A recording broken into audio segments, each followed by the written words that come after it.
Hello, everyone. Thank you for checking out this episode of Really Dicey. This is Manny, and I'm here with. Tanya Depass, creative director of Into the Motherlands RPG, and all around ne'er do well and gadabout town.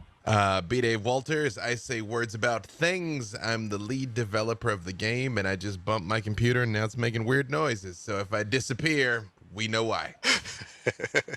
And as viewers probably guessed, we're going to talk about Into the Motherland, a very successful Kickstarter. It is an original Afrofuturist TTRPG. It's also described as a space odyssey of sorts. How would you both describe this game exactly? It's the game that a lot of us wish we'd had growing up, where it's not fantasy, it's sci-fi. So if you grew up watching Star Trek, Star Wars, like we have some of the darkness of Star Wars, we have some of the hope of Star Trek, and sprinkle in a little bit of Wakanda. Not to say that we're using those properties, but that those were inspirations. And no colonialism and no slavery as a backdrop. Yeah, legally distinct versions of those things. Yeah, it's just an opportunity to have a hopeful, adventuristic type story. I don't even know if adventuristic's a word, but here we are now, where they're striking out into new lands, in new planets, in encountering new cultures, but especially not through the lens of where they're trying to take over or even change those people. Because even at the core of Star Trek, the Prime Directive meant well, but joining the Federation meant living up to some preset standard of what that means to be civilized, which if you kind of dig deep enough, despite Gene Roddenberry's best efforts, is still kind of problematic when you think about it. So we don't have any of that. We just have, and also having the concept of prominently featuring people of color in a variety of different settings and capabilities was also one of the design principles about it. To be able to show black and brown and every other color people being strong and smart and capable and flourishing was something we really wanted to be able to get across. Okay. I'm really intrigued by the story behind this game, where it's about, it looks like an emperor sent out a group of explorers, and these explorers wind up to be in this planet, and can you tell us more about that setting, that story? Tanya had the original idea for wanting to do a sci-fi show. And when we started talking about it, one of the first concepts we hit on was no colonialism. You know, what would it look like if people of color had not had a boot on their neck? In the first few ideas that we had, it was surprisingly difficult to come up with something where we could tell that story and not have it just be so alien as to be incomprehensible. So I'm a bit of a history buff. Mansa Musa was a real person. He was arguably the richest man in history. He really did send a fleet of ships towards the New World. And the historical account is they didn't arrive. Personally, I think they did arrive and became the Olmecs, but that's a different thing. For our story, it's that fleet was transported through a mechanism that has yet to be revealed in the narrative to this other planet. And now we have jumped ahead 2,000 years past that. And that's where the story picks up with what are those people like in that environment after all this time. So let's talk about what would be the antagonists in the story. I apologize, Tanya. I'm not trying to soak up all the oxygen here, but the antagonists of the story are particularly near and dear to my heart. I know, that's why I'm like, I'm just gonna sit here with my drink. It is not a utopia. There is conflict because drama is conflict. It's just the rationale for the conflict is different. It's not that we're not here to take from you what's yours because we're the preordained master race. That's not the origin of the conflict. There still can be arguments over resources, water rights. You know, there are still valuable resources and things that one group wants, that multiple groups want to control. You know, it is not that every single thing is kumbaya. It is, there is no predetermined sense of genetic superiority that is the motivation for why people are doing what they're doing. the enemies in this, there's a few enemies. One of them has been revealed here in season 2, but it's being slowly rolled out. That I don't want to say anything and potentially spoil something, because Tanya exists on both sides of the camera. So it's really funny that we have to talk about things at a very high level, and then yet also I'm like, yeah, but don't look at this though, because I want you to be surprised when it happens on stream. I'm like, all right, fine. I'm like a SpongeBob gift. All right, I'm gonna go. But there's a particular species that I created. They're called a Hapalock that I'm really proud of. I'm a huge fan of Doctor Who. The Daleks are my favorite alien race ever. The Daleks are in fact supreme. And I wanted that vibe with this alien race that is alien in the textbook definition of the word. They are just very, very different. They're intelligent, but their motivations are alien. What they want is alien. And so that's why diplomacy has been so difficult, because it's like, how do you even relate to someone whose perspective is so far removed from yours?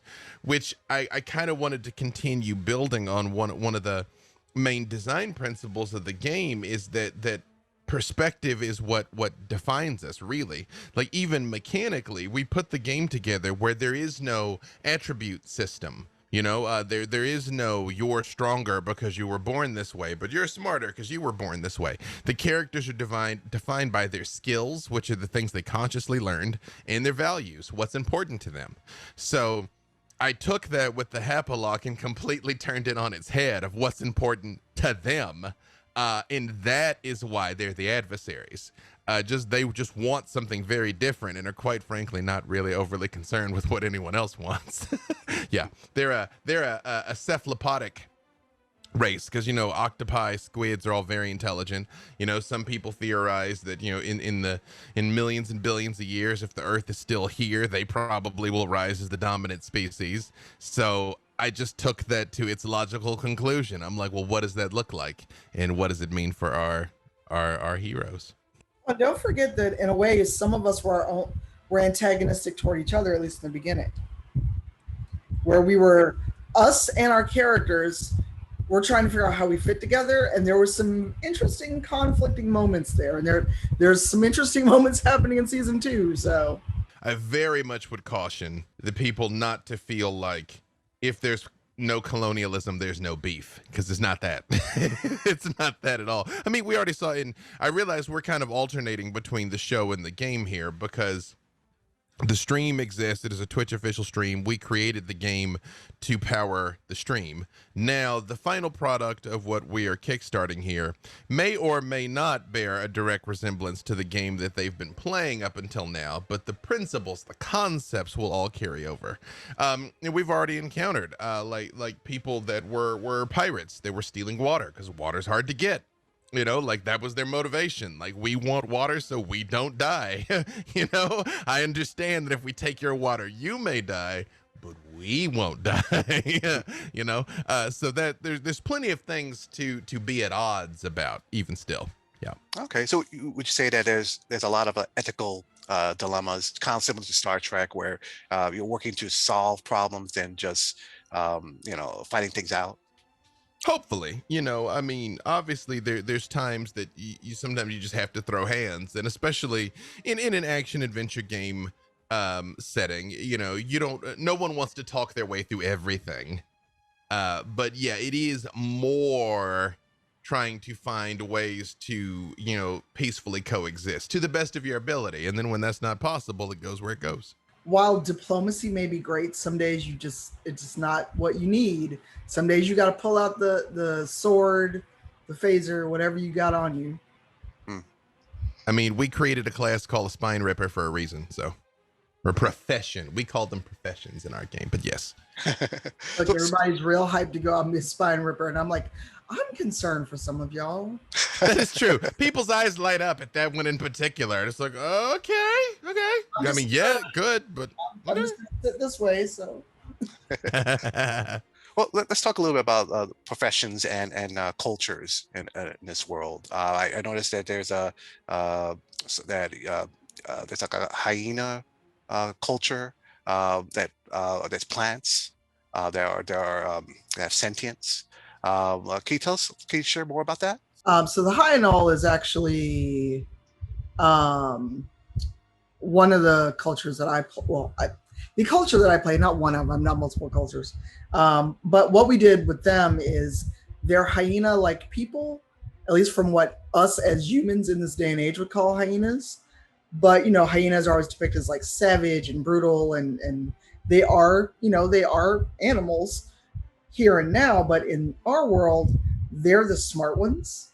They're the ones that came up with like all the technology and all this other stuff. So we're taking that expectation of a violent savage, which savage isn't my best word, but it's what I got right now, and flipped it on its head. And then I further flipped the die with it because my character in particular has shoved all that aside and wants to fight. She's smart. It's not like she has never studied or has no degrees, but she's like, I studied the blade while y'all were in the dusty tomes. Yeah, we wanted again. It's one of those times where we try and make a statement with every aspect of this, up to and including that it's like, oh, you're big and physically powerful, and have sharp teeth. You must be a monster, and it's like, no, they're philosophers and engineers, and we did that on purpose. Yeah, and we also looked at it from the point of view of, again, if human beings were going to integrate into this truly alien society, what does that look like? And we have pure humans, Musalians, who are descendants of the original people who have arrived. Their DNA would be just like ours if you got there. There's also Mansagene, which are essentially sentient AI, more or less. Some of them still might have some biological components if they're still kind of cyborgs, but for the most part, it's a machine person. But they take pride in their imperfections. They take pride in having been damaged and repaired, or scarred and cracked and things, because those are stories that you've accumulated. Those are things you've lived through. They've made you more unique and distinct. There's the Solansi, which are, yes, human plant hybrids. It's a symbiotic relationship. They've literally, integrated themselves with the land. There's the Misajai, which are a different kind of symbiotic relationship that is almost more like a psychic symbiosis, so to speak, which gives other capabilities from having chosen that. And there's going to be even more in the book. But again, it was very much coming from the position of different people would have different answers for how to survive here. And then what does that look like taken out to its logical, extreme over multiple generations? Like the first 12 people make a decision and they beget who beget who beget who beget. What does that look like? And there it was. Yeah. It's been great.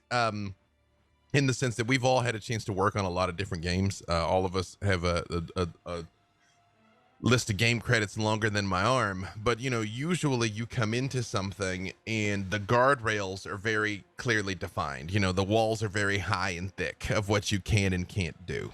We didn't really have that. We had, just certain principles. In some of those principles, what did you want to, what do you wish had been there when you were a kid?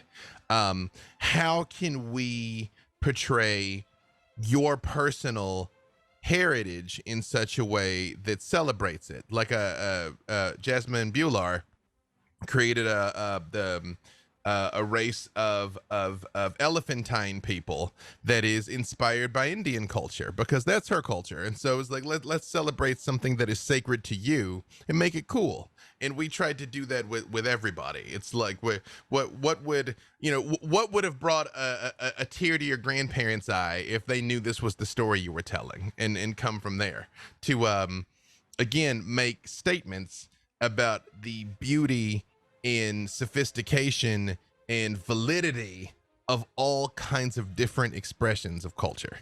The professions in this game, spine ripper, that is that will capture your attention. But it's also like biopriests, blade keepers. I know it will take like forever to talk about each profession specifically, but what are the ones that really like are your favorites?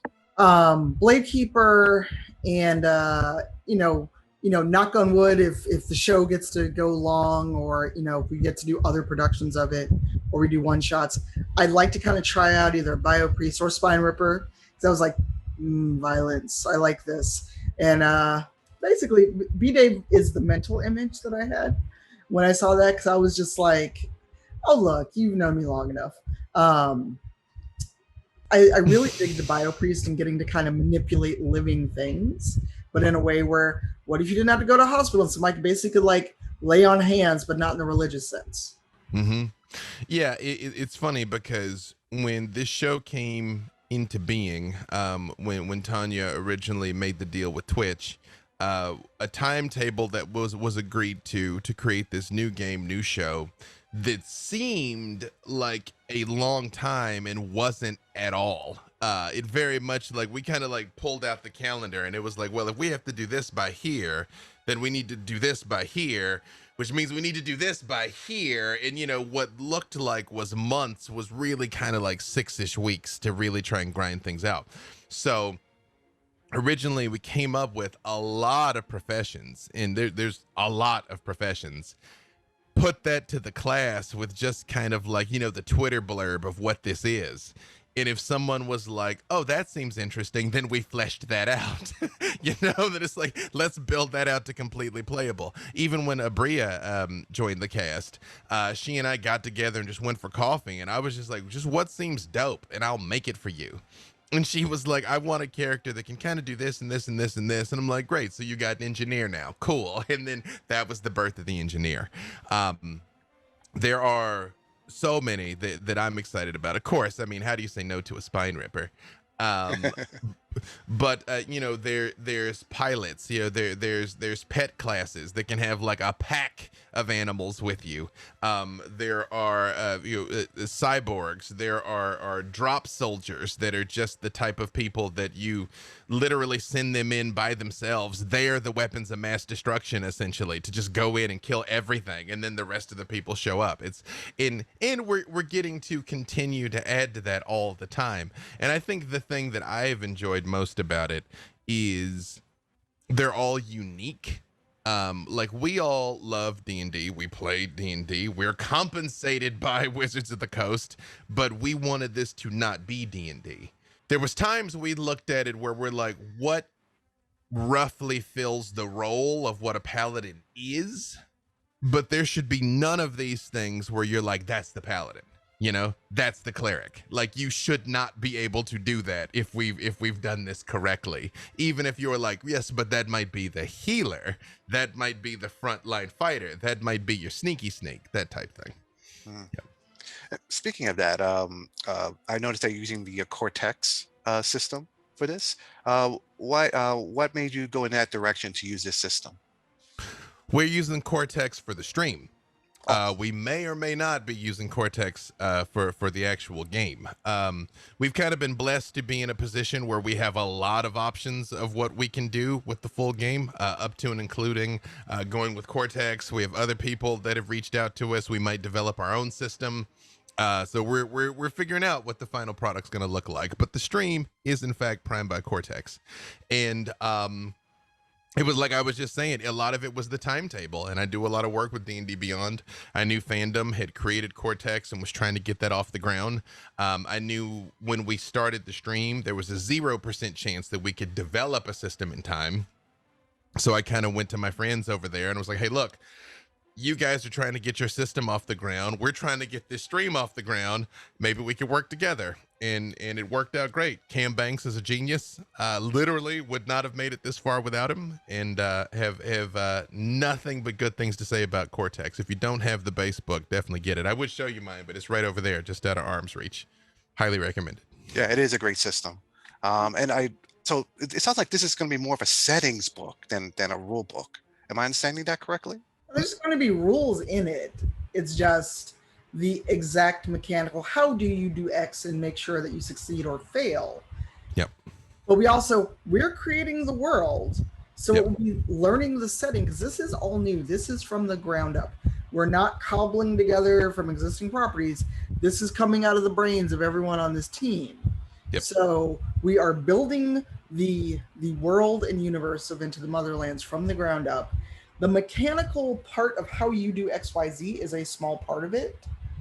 So there's going to be rules. No, we can't go. Here's your book. Go figure it out. And Yeah. but we also know, because we know nerds, somebody's going to sit down and hack it anyway. Yep. They may try Cortex, not feel it, or they may go, "Oh, this is dope, but I would run it in this system." We already had people talking about wanting to hack it and make it their own before the show had even got off the ground. So the mechanics are being fine tuned, but there will be rules, there will be a setting, so it's going to be a whole system in when you get this book. Yeah, 100% playable game. Yes, everything you need in the book. Okay, excellent, excellent. That's really exciting. I sort of wish I could make a time machine so I could send this back to my younger self in the 80s. That's what we want, Manny. That's what we want. So Afrofuturism. There may be a lot of people that maybe this might be the first time ever hearing that term. For anyone that's very interested in this game, but maybe not too well versed in understanding what Afrofuturism is there anything you recommend they read or watch? I would say anything N.K. Jemisin has ever written. Books by Nadia Korafor, by everyone's name is slipping out of my brain because I need to know this right now. Because Nora N.K. Jemisin just did a great run of the Green Lantern, and I'm actually working with Green Ronin on the RPG adaptation of the 5th season books. So there's a lot more futurism, Afrofuturism coming, but for me, Afrofuturism is we actually made it into the future, because so many things don't have black and brown people in them. When it's sci-fi, it's fantasy, or we're the aliens, we're the alien coded people. It's like, nah, there's black and brown people here. We made it, and we're being very intentional about the fact that, yeah, this person might be a Solansi and they're a human plant hybrid, but they got brown skin. My character has brown fur, etc. Yeah. It's a lot of times, sci-fi depictions of the future tend to portray the world as post-racial as an ideal. Where, again, to continue the Starfleet analogy, like we're all one people, and that's every time you go to, especially other planets besides Earth, they all look alike, where it's like, that's not necessarily what the rest of us aspire to. Like, I mean, I love being black. I just want to be treated fairly. I love that other people are white. I love that other people are Asian. We're all different. We're all equal, but we're not just muddled together. In Afrofuturism, just comes from, just like what Tanya said, the idea that there's still black people in the future. There's still people of color in the future, and they're doing everything anyone else is doing in the future. And I mean, a lot of people don't realize that this has been there from the beginning. Like, Tanya's got the cyberpunk thing behind her. Cyberpunk's created by Mike Pondsmith, who's black, So from the beginning, we've been there, but a lot of times that gets overlooked. So that's all. Yeah, that's all.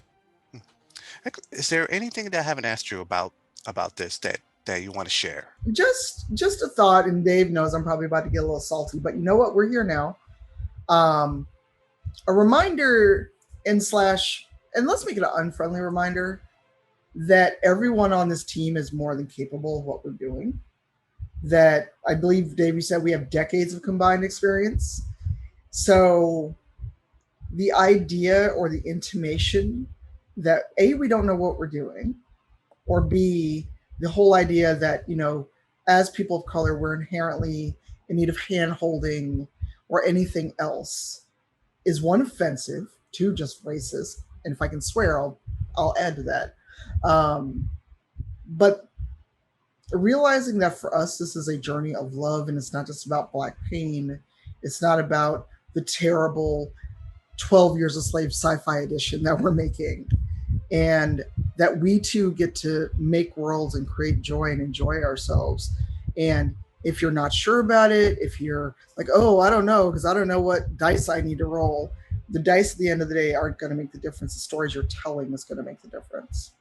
So if that's such a big concern, or if you're like wary because, oh, brown people, and I don't know any, and I didn't know they made games, just watch the show, see what we're doing, see the fun that we're having, and know that everybody involved is giving 200% to do it, because we can't mess up, as all of us know.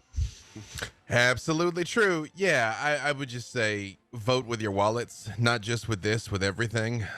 You know, putting Black Lives Matter in your bio or posting a black square is all well and good. And hey, thank you for that. But, you know, when you have the opportunity to support marginalized creators doing something, if you have the ability to do so, please support it. You know, that's not just our project. There's lots of projects out there.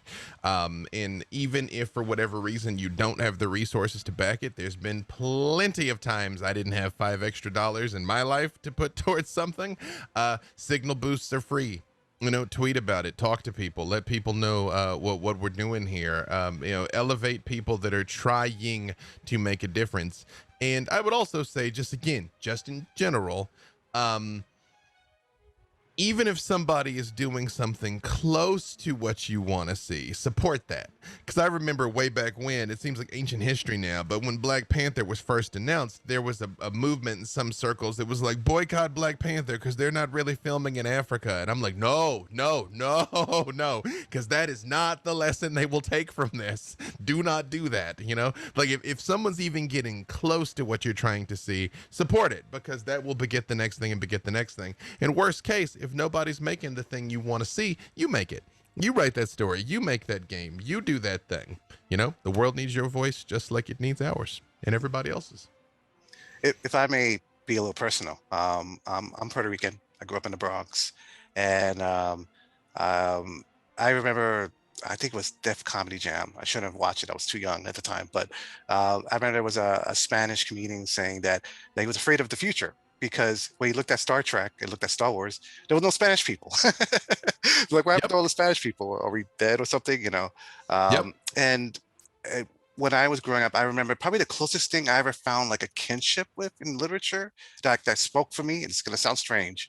Was Drizzt, the Drizzt books by Yep. Salvatore, because I just related to someone who grew up in a very dysfunctional home in a dysfunctional area and just wanted to escape that.